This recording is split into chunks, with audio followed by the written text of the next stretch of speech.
Guys, the wait is finally over. The last piece that we need to install Bronson's new turbo manifold finally shown up. Let me give you guys a quick little backstory. So when the car first showed up here, I did some work to the car. After 2 days, I say, hey Bronson, we need this piece to clock the turbo, a clocking flange, in order to install the turbo to the manifold, then into the car to do the rest of the fabrication. This was 2.5 weeks ago. The part was ordered literally when I told him, and the sender sent it like they were supposed to, and somehow it traveled the country, got lost somewhere, and it kind of sat in Wisconsin for a little while, and then it moved. It landed here local to me, which actually sat here for about 3 days before it left again back to Indiana. So when we saw the tracking number update to that, Bronson actually ordered a different flange to have on the way, and we were waiting for that piece to show up.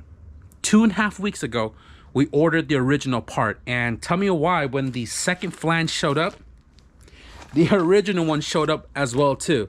I don't know what's going on with the freaking carrier or whatever the case is, but we got both of it now. We have 2 clocking flanges. We're gonna use the original one that was ordered, and I'll explain to you guys why in a bit.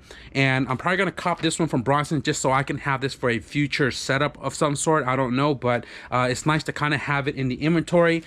We can finally move forward with the last part to Bronson's build, installing the new turbo manifold, fabricating the up pipes for the turbo and the wastegate, and along with that, I believe the driver's side charge pipe. We'll do a once over with the car before we can say it's good and it's ready to go home.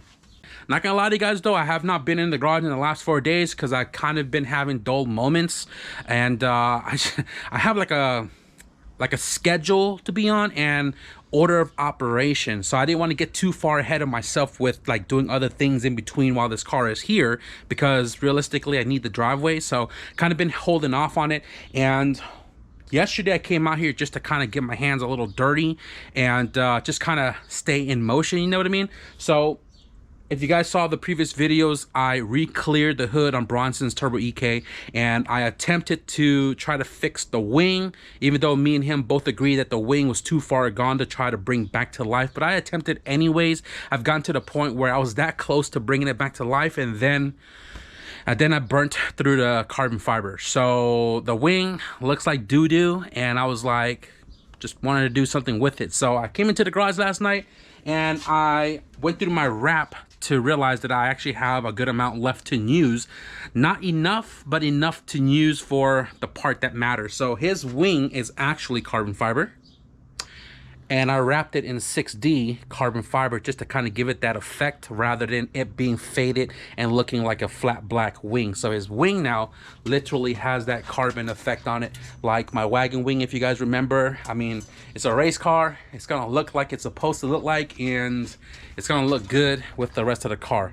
So I came out here and did that last night. Got that out of the way. Today we're gonna be diving underneath the hood. Let's go set you guys up on the outside workbench and set up this turbo manifold. Before I assemble the entire turbo manifold setup, I want to show you guys why we need a clocking flange. So the exhaust housing is bolted up to the T3 flange on this Rev9 top mount manifold, and obviously we don't have the compressor and the cartridge in place. We cannot put the compressor and cartridge in place because it hits runner number 1 right here, and we cannot bolt it to the exhaust housing at all. And you can hear it's hitting right here, right? But if I took off one of the bolts, we have to clock this in order for the turbo to sit flush with each other, right? And listen to it again. That's where it's hitting, and the bolt hole here is about 1/2 inch off, right? Now I want to show you guys the clocking flange. I'm gonna go ahead and just pop this off. Cut away from yourself, not towards yourself. Be safe about it. So this part right here is from a company you guys probably heard of before here on the channel, and we've actually used a full entire turbo kit from this company in Ronald McDonald's Turbo EK. So a company called Affordable Turbo Kit, ATK. The website literally affordableturbokits.com, and they have a clocking flange on their website. One of the only websites that we saw throughout the internet that had this flange in stock. So we ordered it. We got a bunch of ATK stickers from them right here. That's pretty cool. Some blue ones, some red ones. And I want to show you guys this clocking flange. I believe it comes with all the hardware, right?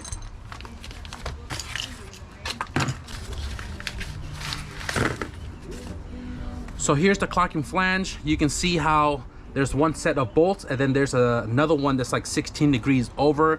One set of hardware goes into the manifold, and then the other one that's threaded is for your turbo. This is a T3. I don't know if they offer other flange styles, but this is gonna work for the setup, hopefully.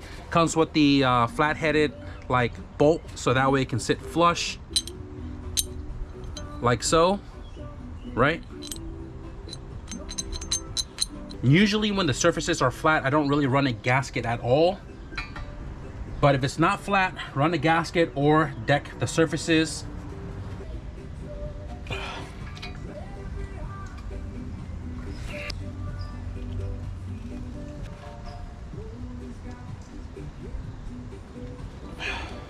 So now with this flange, it literally clocked the turbo 16 degrees to kick the compressor housing away from runner number 1. I'm gonna assemble the turbo real quick just to show you guys.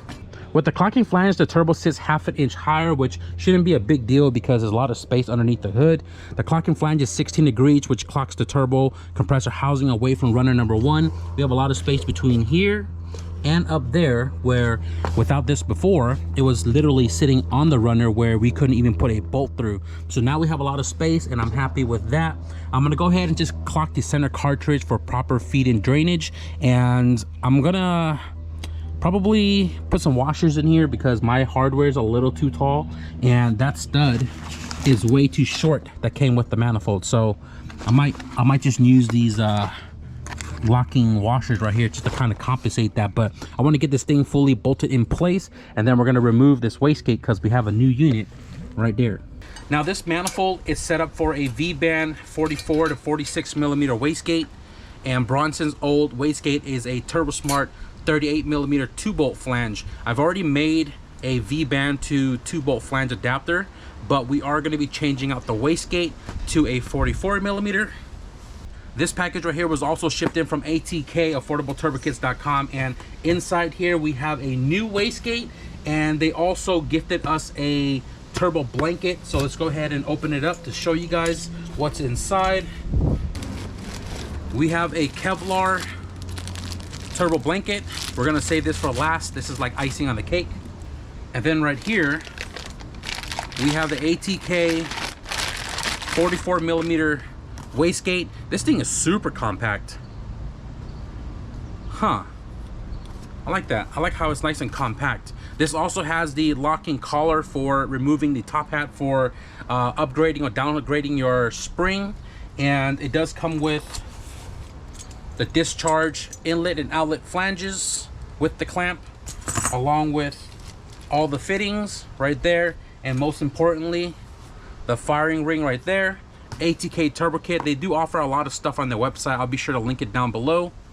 If you guys didn't know, different company wastegate has different V-band flanges, and it looks like this one is matching to this manifold, which is going to create a seal tight.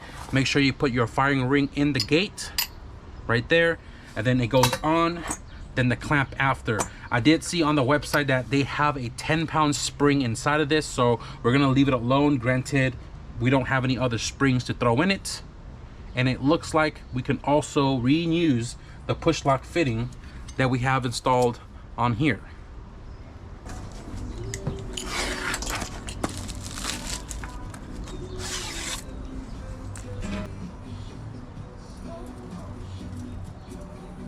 Ooh, this thing is a little heavier than the last manifold setup.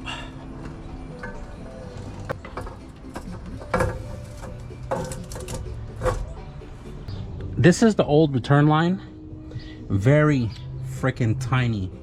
So obviously we're at top mount now. I'm gonna build a new one right here, and it looks like we're gonna use two 45s. And I did order 2 new fittings like 2.5 weeks ago, and I'm sure it'll work. 45 to kick away from the runner, and it's gonna loop around towards the front, and then 45 into the pan because we have these guys in the way right here. I would definitely change this line later down the road to a 90 off the turbo, just so that we don't have this loop right here, but it'll work for right now. Return line installed, 45 loops around the runner, not touching at all, and then straight into the pan right there. Okay, so this is my stainless steel box. It's not much. I need to restock my inventory here, but I do have one 90-degree stainless steel bend, and this is what we're going to use to make our teardrop. I'm going to have to measure this 1,000 times before I commit to making a cut and make this teardrop. But we have this for the 3-inch up pipe. We have this piece of straight right here. I hope is enough. I hope it's enough. It should be enough. I mean, I do have this box right here that already has a bunch of pie cuts that I did months ago. So if we need to get some different angles, we have a bunch already in here. And I need to change the battery on that. I need to kind of get an idea of the angle of the cut of the teardrop.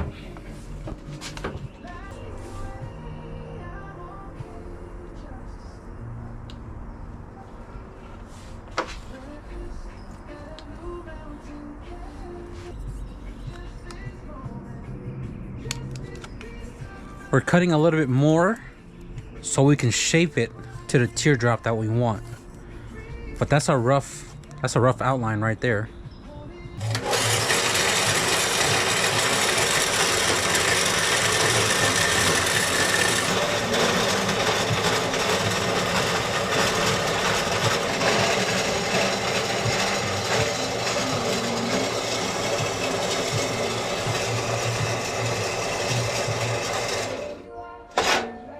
That's very unfortunate, the position of the pipe in the vise. It actually hits right here and the arm does not go all the way down. That kind of sucks. Guess we got to manually cut it. All right, so this is our rough teardrop right here.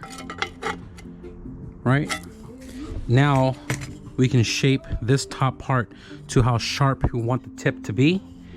And I don't have a new sanding belt for my bench sander, but we're just gonna use a flap disc to kind of flatten this out. But I'm gonna go ahead and just draw my tip on here just to kind of give me an idea.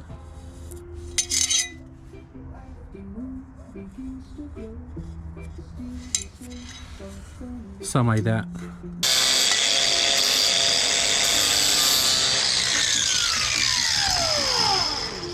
Rough cut.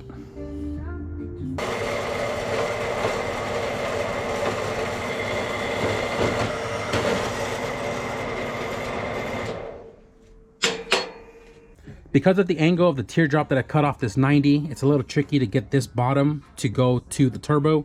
I don't know how high we need to set this because it's a little tricky with, you know, the hood, having to close it, latch it all the way down, and then finding a way to hold this into place to know how tight of a bend we need to go from here to there. Took a bunch of pre-cut pies, and I don't know the bends and angles of these, but these two right here are really tight, which makes this a tight 90, right? And right now it looks like, you know, this may work, but again, I don't know how far this is sticking out of the hood, and I do want about maybe ½ an inch out of the hood. Granted, we need to at least, you know, compensate 1/4 inch for a beauty plate if we do a beauty plate on top of the hood. But right now this kind of sort of points towards the turbo. I mean, by the looks of it in real time, it has to sit a little bit lower, but I don't know if that's enough to go out of the hood. So I'm gonna play with this a little bit more and see if we can come up with something with what we have. So I stuck a straight piece right there into the turbo V-band flange, and I'm just trying to get an idea of how far is that to the top of the teardrop. So I want the teardrop to be at least ½ an inch above the hood, and if I make a beauty plate, the beauty plate is probably going to be like I don't know, 1/8 of an inch, if we can find something like that, or if I am going to be making it myself. But we want at least ½ an inch up the hood, and I'm trying to hold the hood down here, but not fully latch it because that just makes everything a little complicated. But I need to know how far the top of that pipe is. Like 2 1/8. It's like 2 1/8.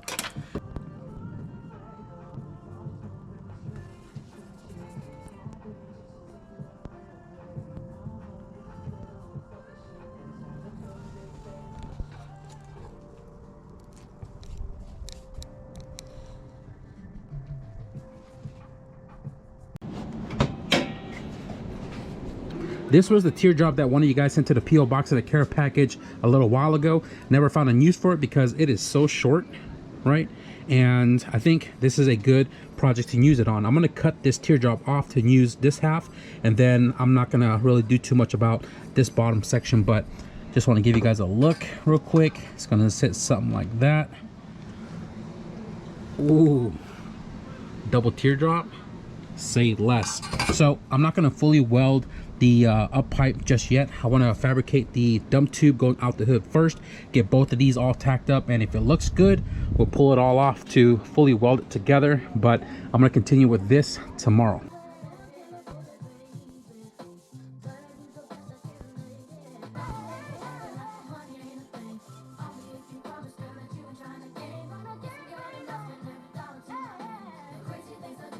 I'll be honest, since we've been waiting for parts for a little while, I did finish Yellowstone, and then I found out they had prequels, so I ended up watching all of season 1 for 1883, and then I found out there was a 1923, so I kind of started that like 2 days ago.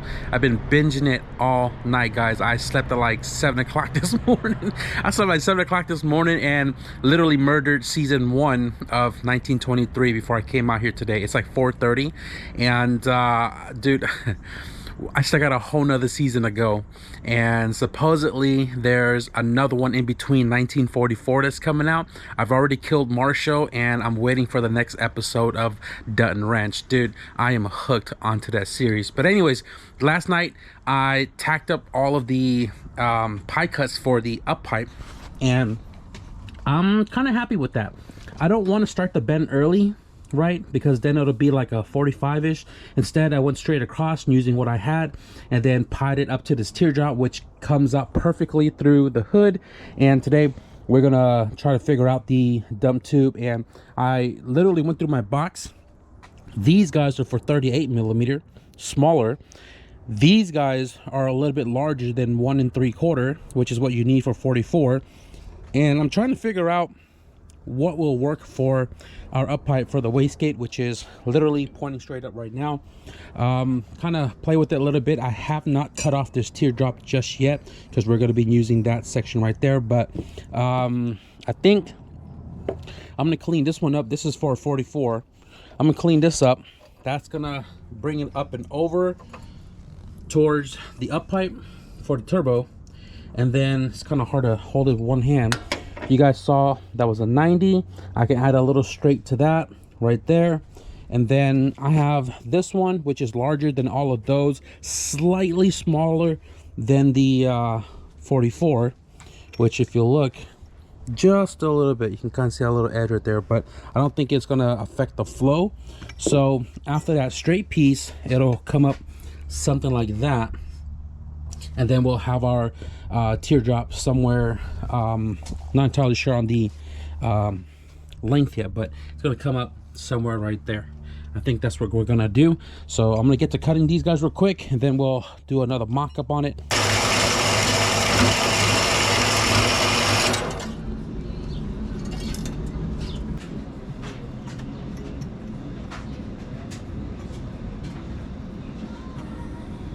Not too shabby using a bunch of cutoffs in my bin.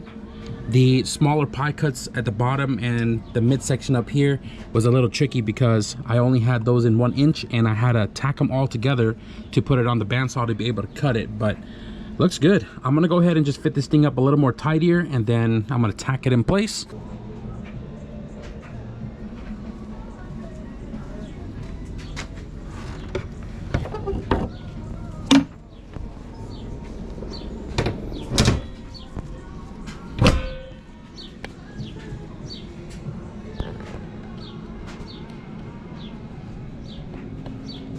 Let's burn.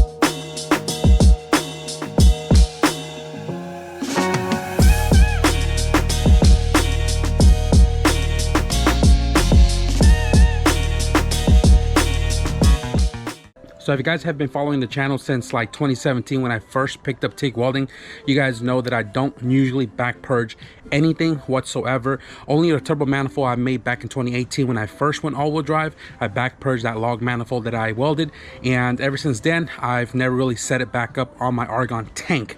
So on this up pipe, I'm gonna say I'm very stoked on how it came out.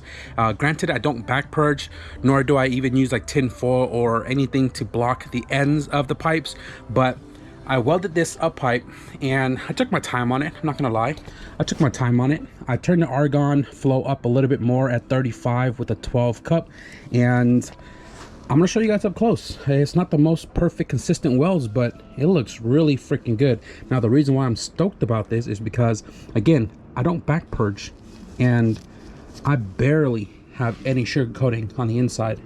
I'm very happy about that. Now you do see some right there, but that's because the pipe wasn't like fully butted up, so it kind of bled through.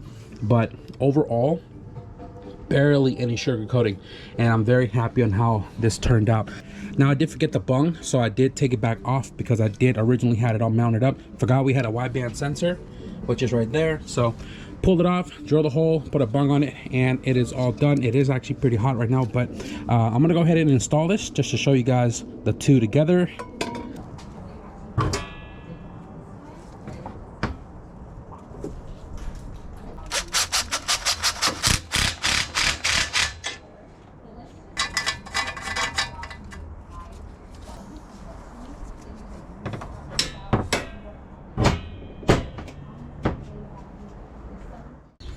So today I want to finish up Bronson's Turbo EK, and the last thing we need to do is build a charge pipe from the turbo to the intercooler right there.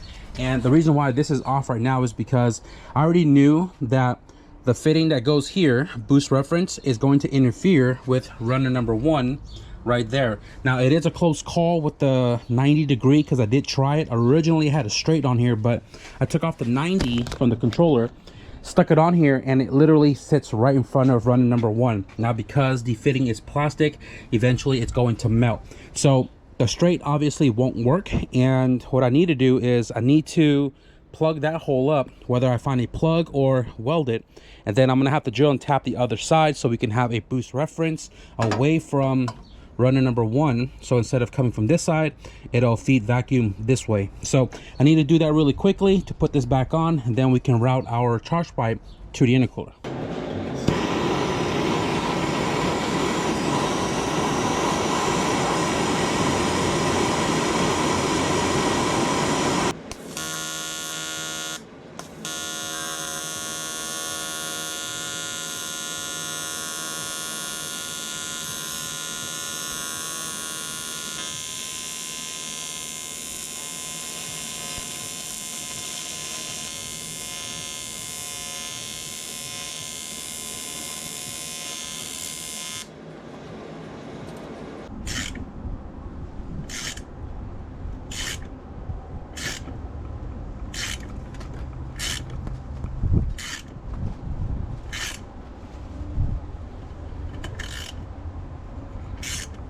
Hard to see, but we drilled a hole and tapped it for the macro line fitting, and we welded the other side shut.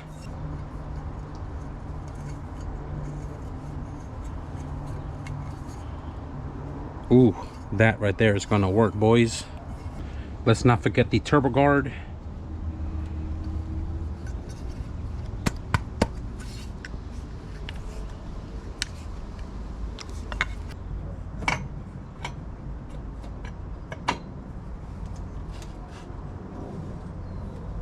All right, guys, so the driver side charge pipe, I have this piece right here from a different car that I worked on, and we ended up changing the setup, and he left this piece with me. So this right here is for, you know, Integra, EG, and EK, where the charge pipe typically goes underneath the frame rail and goes around to the intercooler.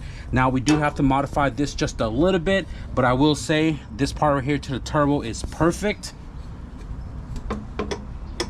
If you look right there, the coupler straight into the turbo. We are not close to the manifold, and we are not touching the torque mount bracket right there on the block, and that goes around right here. And typically the intercooler sits closer to the core support, so that's where this bend is going. Now because this intercooler is pushed further out, what I'm needing to do is extend right here to kind of kick this out, and then add another straight piece here to go to the intercooler. Not a crazy mod to do, but I am also kind of like contemplating, because I'm not crazy OCD, but just a little bit. I don't want it to be a 180 and then have this part here kick out really far to go into the intercooler. On the other side, I used a 45. So if you look, 45 tucked up and it goes around, and I kind of want to keep it like symmetrical. So 45 and then that 90. Same here, 45 and then that 90, rather than a big 180 to go all the way around. And I don't want this to be too close to the front of the bumper and then rub up over time.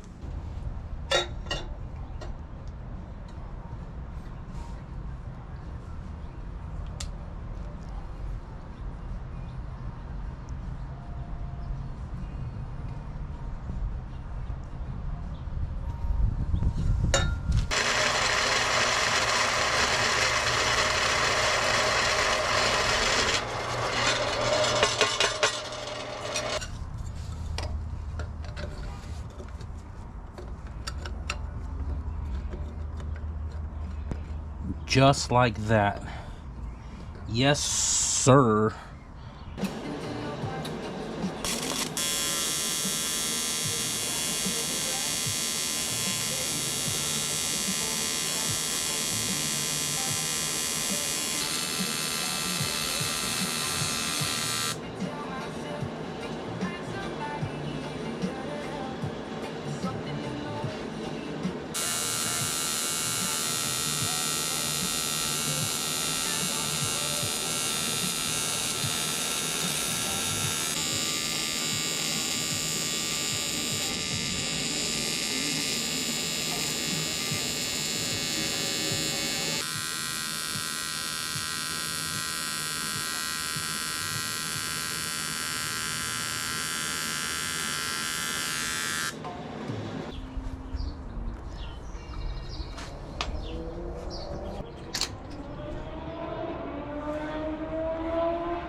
Charge pipe installed from the turbo to the intercooler. Ooh, happy about that. I'm happy that it is symmetrical. So the last thing we need to do is we need to put the boost controller back in and reroute the macro lines, because the two for the wastegate went around this way, but it is short now to the new position for the 44, and we're gonna have to move the controller somewhere here to get the lines to go around this way to the front to these guys over there, and also to the turbo. These brackets right here were the old mounting points for the back of the belly pan, and I pretty much repurposed one of it right here. The controller used to sit at this location, and now I moved it over towards the frame rail. The reason for that is because these two fittings right here are not a 90, and it being over here was hard to get a clean bend aside from kinking it, which we don't want to do. We moved it far this way so that way we can get a clean curve to go towards the core support. It is looped over here and it goes into the wastegate. Top port is top, bottom is bottom, in case you guys didn't know. And the boost source is connected to the turbo. Now these lines are a little long, which you can see it's looped right there. I'm gonna leave that to Bronson to cut it in case he either has some short ones at home or whatever, but I'm gonna leave him to cut that and sleeve this up to kind of stay away from the temperature of the manifold. So that's all done, and I lied. One more thing we need to do is the turbo blanket.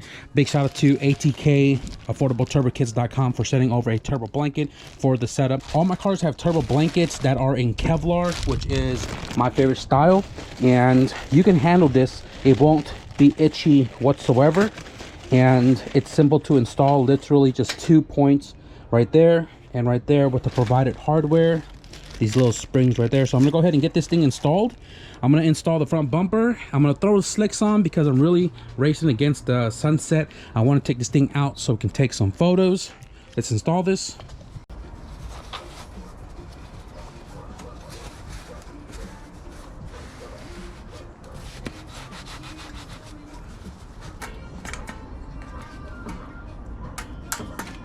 Spring is attached, turbo blanket installed.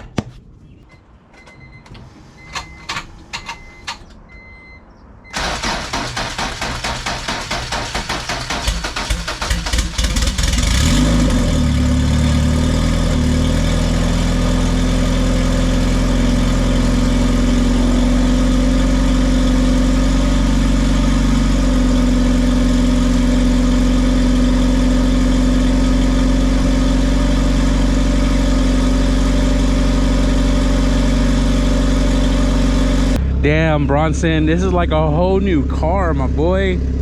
It's not even the same car from last year.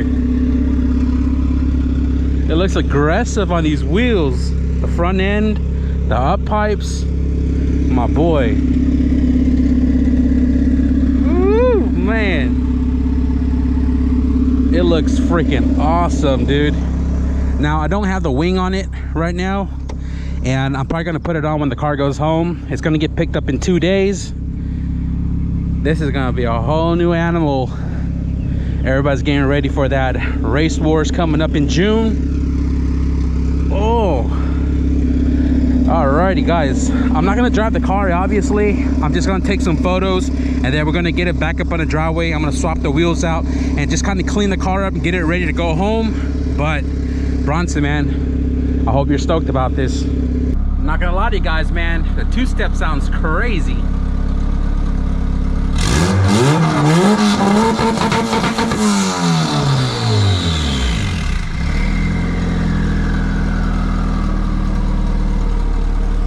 Woo, godly, man, godly.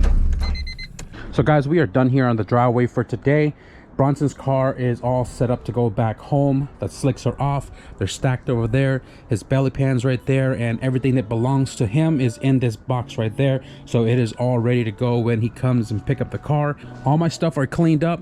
I'm gonna go ahead and close the garage. We got a package to open, and we're gonna cap out this video. Bronson's Turbo EK was dropped off about 3 weeks ago, guys, and it wasn't gonna take me more than a week to finish the task. But sometimes that's just the way the cookie crumbles. The flange that we needed was placed on order ASAP, but the flange itself decided it wanted to travel the country before finally arriving here 2.5 weeks later. Nonetheless, we got the flange. We installed it on the new top mount turbo manifold and the GTX 3582R turbo. We got that put back onto the engine. I plumbed the feed, built a new return line, and then we fabricated the up pipe for the turbo and the new up pipe for the 44mm wastegate provided by ATK. So the up pipe fabrication was a little tricky because the carbon fiber hood had already had a big hole cut out of it. So the goal was to shoot the teardrops out that hole instead of cutting a new hole. It was a little tricky because I couldn't hold the bottom or gauge what bends and length we need for the body of the up pipes, but we got it done. I'm super stoked on how it turned out. I sent a bunch of photos to Bronson. He's super stoked on how everything turned out. The car's done, guys. It's ready to go home. Bronson's gonna come pick it up here in 2 days, and I'm really excited to see his reaction seeing his car for the first time with the entire new setup. Before we cap out this video, I went to the P.O. box. I got a package right here, and this came from Greg out of Lincoln, Nebraska. Lincoln, Nebraska. I think NE is Nebraska, but yeah, anyways, let's go ahead and open this package up. And remember, guys, to be sure to cut away from yourself, not towards yourself.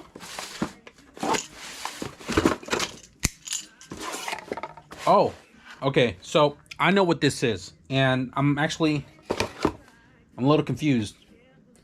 Greg from Nebraska. I could have sworn you're like here somewhere, unless I'm tripping.